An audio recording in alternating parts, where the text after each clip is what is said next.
Hey guys, welcome back my channel plastic myths. हमारे channel में आपका स्वागत है वंस अगेन। आज की वीडियो बहुत प्रैक्टिकल और फैक्टेबल होने वाली है, क्योंकि इन सब से हम वो चीज जनरेट कर रहे हैं एनवायरनमेंट को हार्मफुल पहुंचाने के लिए और फ्यूचर जनरेशन को खत्म करने के लिए। हमें ऐसा नहीं करना चाहिए। वो क्या है, आज हम जानते हैं। ये वीडियो पूरा 100% प्रैक्टिकल है, क्योंकि हम डेली लाइफ में सभी ये लोग काम करते हैं। इनफैक्ट आप भी, मैं भी, सभी लोग करते हैं। इंडिया के किसी भी गली के कोने कूचे पर, चौराहे पर, नूर नक्कड़ पर या फिर किसी भी प्लास्टिक के कूड़े के ढेर पर हम प्लास्टिक को जलते हुए देख सकते हैं या फिर हम इजीली जला भी देते हैं। कुछ लोग, हमारे बड़े बुजुर्ग, मेरे सीनियर्स लोग, यानी कि मेरे खुद की दादी ऐसी भी करती थी। घर का कूड़ा साफ करने के बाद और सब कुछ हटाने के बाद वो इजीली उसे जला देती थी, जो बहुत गलत है इन्वायरमेंट के लिए। ऐसा क्यों? प्लास्टिक जब जलती है तो उससे पॉल्यूशन जनरेट होती है, आपको भी पता है, मुझे भी पता है।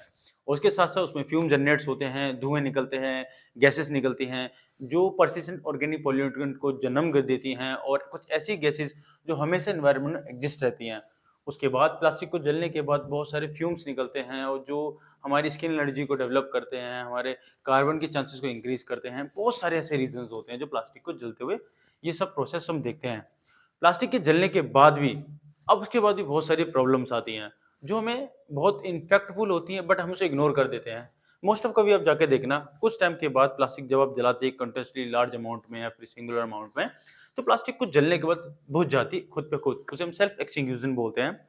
उस प्लास्टिक को, ऐसी प्लास्टिक जो होती हैं उनके कुछ इनके केमिकल कंपोजिशन को इस तरह होते हैं जो खुद पे खुद बुझने की प्रॉपर्टी को रखते हैं, जैसे कि आपके पॉलीकार्बोनेट, आपके पीवीडी, नायलॉन।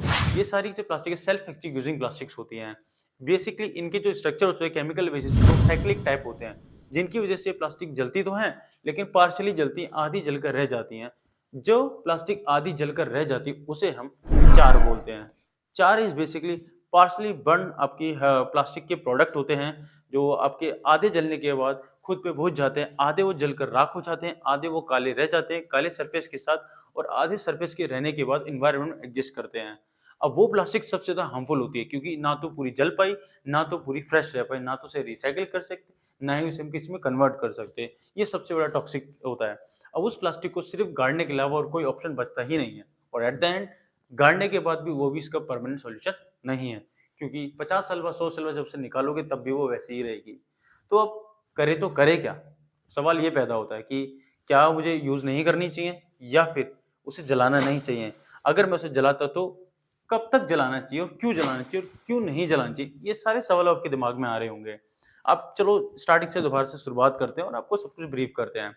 बेसिकली प्लास्टिक को जब आप जलाते हैं तो उससे टॉक्सिक फ्यूम्स निकलते हैं जो एनवायरनमेंट के हार्मफुल होते हैं, जो हमें नहीं करना चाहिए, क्योंकि एनवायरनमेंट इको फ्रेंडली नहीं होते। अब उसका सोल्यूशन क्या है? जब आपने तो बता दिया, या मैंने बता दिया आपको ये प्रॉब्लम्स होती हैं, ऐसे होता है और ऐसे भी होगा, बट अब इससे होने क्या वाला है और इसका सोल्यूशन क्या है वो मैं आपको बताता हूँ। बेसिकली जब वो प्रोडक्ट को आप जलाते हो उसे रैंडमली जलाना बंद करें। सबसे पहले उसे जलाना बंद करें।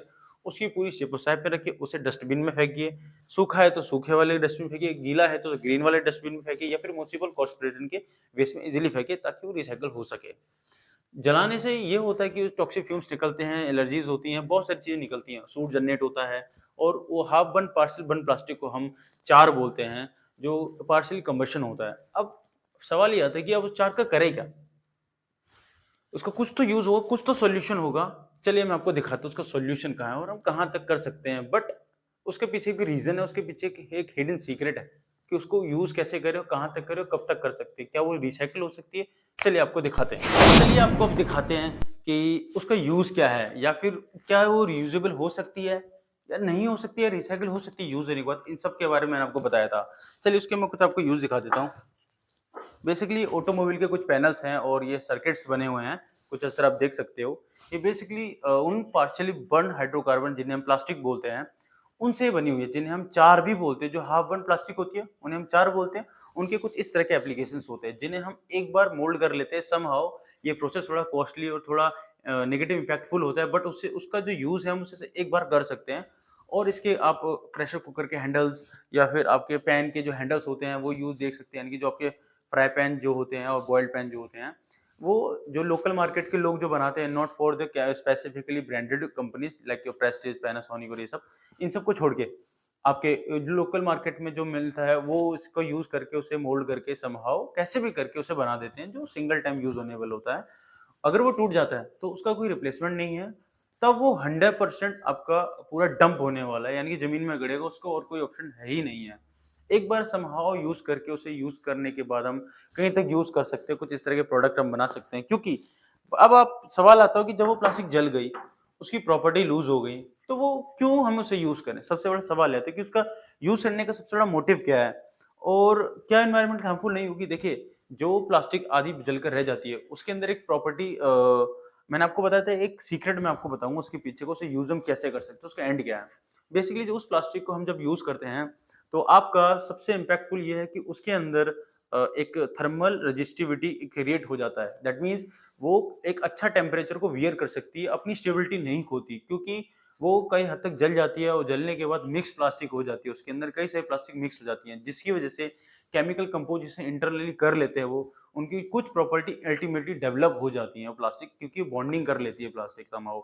उसके बाद वो प्लास्टिक थर्मल रेजिस्टिविटी इंक्रीज होती है, जिसकी वजह से हम जहाँ पर उस एप्लीकेशन का यूज़ करते हैं जहाँ पर हीट की रेगुलरिटी सप्लाई है, जैसे आपके प्रेशर कुकर या फिर पैन होता है, हैंडल जो गर्म ही रहता है ऑलमोस्ट गैस के स्टोव पर, बट वो रेजिस्टिविटी होती है। जैसे ये गाड़ी के जो एरिया ऑटोमोबाइल के जो यहाँ पर लगा रखा है, इनके लिए भी हीट रेजिस्टेंस के काम कर सकती है। तो एक ये रीज़न है, अगर ये टूट गया तो ये रिसाइकिल नहीं हो सकता, इसका एंड यूज़ डंप ही है, जो एनवायरनमेंट के 100% हार्मफुल है और फ्यूचर जनरेशन।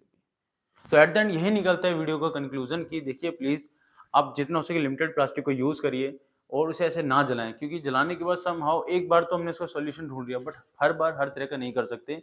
चीज़ों को कोई चीज़ को सुधार सकते हैं एक लिमिट तक, उसके बाद उसका सुधारना भी एक लिमिट खत्म हो जाता है। तो यही इस वीडियो का एट द एंड आपको बताने का कि आप जितना हो सके प्लास्टिक को लिमिटेड यूज़ करिए, प्लास्टिक को जलाएँ नहीं, साफ रखिए, नीट एंड क्लीन रखिए और उसे एनवायरनमेंट को बचाइए और फ्यूचर जनरेशन को बचाइए। Be happy by using plastic.